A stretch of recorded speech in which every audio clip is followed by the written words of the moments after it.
Greetings and welcome back to Room 303 in our chats with Emily, as we are calling our readings of the poetry of Emily Dickinson.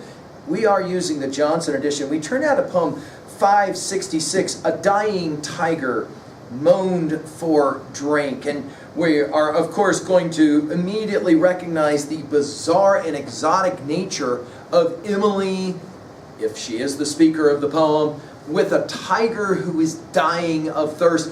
I mean, we can't help but read this poem and think about the classic of Jan Martel's A Life of Pi. And of course, the way in which we're not arguing that Martel borrowed his notion of that genius novel from this poem. But it is, I think, fair for us to allow genius to recognize genius, no doubt about that. Now, we'll come back to, in this exotic, really strange poem, we'll come back to some stuff we've already read. Do you guys remember in 132? I bring an unaccustomed wine to lips long parching next to mine and summon them to drink.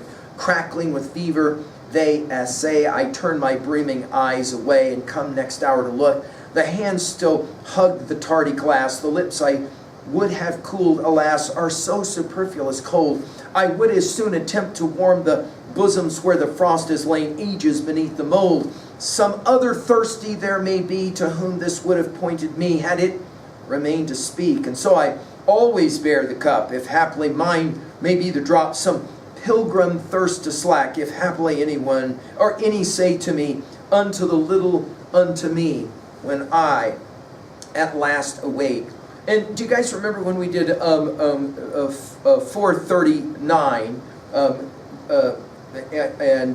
this was, I mean, this one will come back to us as well. Undue significance a starving man attaches to food. Far off he sighs, and therefore hopeless, and therefore good.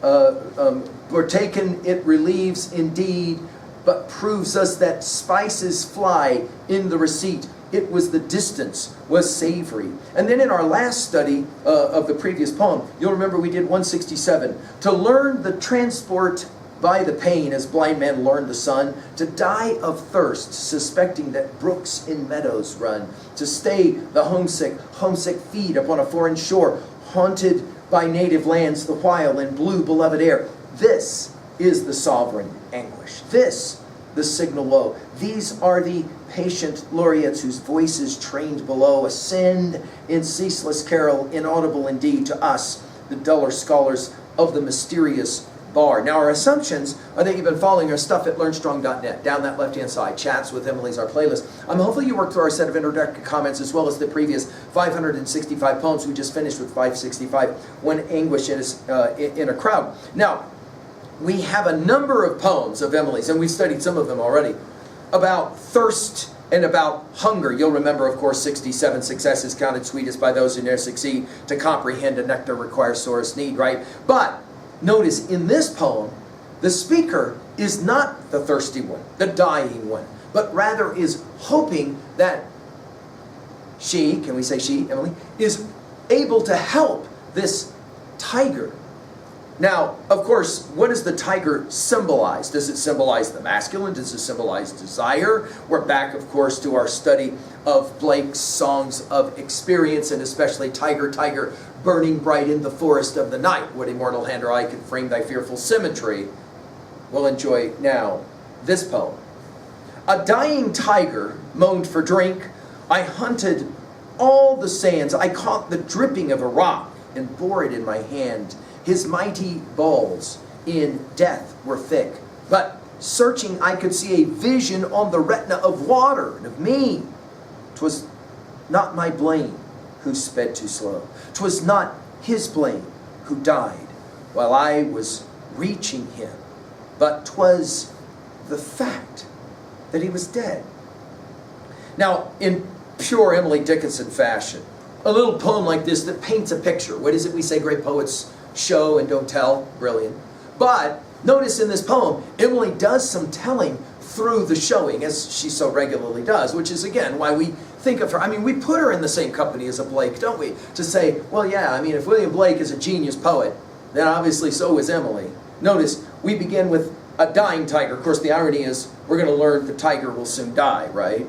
moaned for drink. The use of the word moan is fascinating here, right? Longing for it. And I can't help but think that Emily is channeling in her mind her study of the King James Bible, and more particularly the death of Christ on the cross. You'll remember in John 19:28 that we're told after this, as Jesus' crucifixion is coming to its end, Jesus, knowing that all things were now accomplished, that the scripture might be fulfilled, saith, I thirst. And I think there is some of that element, right, where they run to go and find some kind of help for the dying Christ.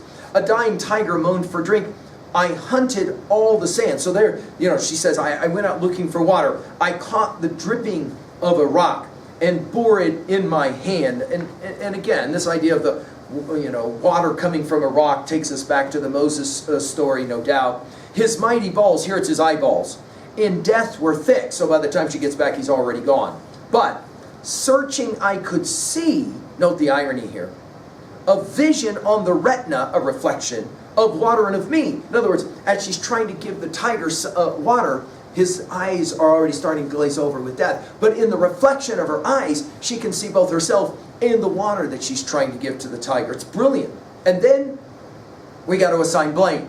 Again, this is another theodicy, the question of who do you blame for the pain and the suffering in the world? She says, 'twas not my blame who sped too slow. In other words, the tiger dying, let's be clear, she says, the tiger dying was not my fault. Now, some of course have said, this is a weakness of this poem. Of course it was your fault. You could have gotten the water to the tiger sooner if you could have gotten the water to the tiger sooner. She says, it wasn't my fault. But notice, 'twas not his blame, the tiger, who died while I was reaching him. It's not my fault. It's not his fault. Well, whose fault was it? How are we going to assign blame for the fact that the tiger dies? 'Twas, she says, the fact that he was dead. That's it. Nothing more. Now, when we study poem 791, we will come back to this poem again.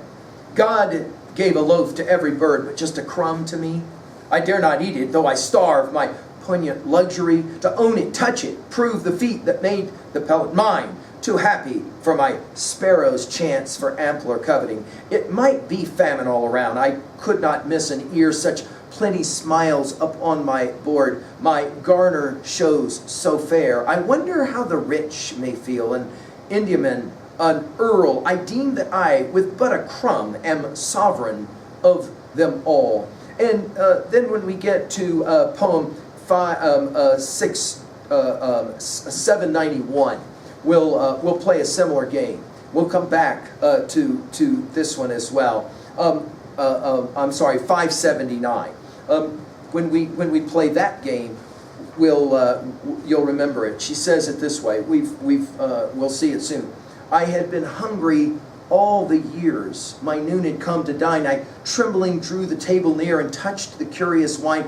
'Twas this on tables I had seen when turning hungry home. I looked in windows for the wealth I could not hope for mine. I did not know the ample bread 'twas so unlike the crumb the birds and I had often shared in nature's dining room. The plenty hurt me. 'Twas so new. Myself felt ill and odd as berry of a mountain bush transplanted to the road.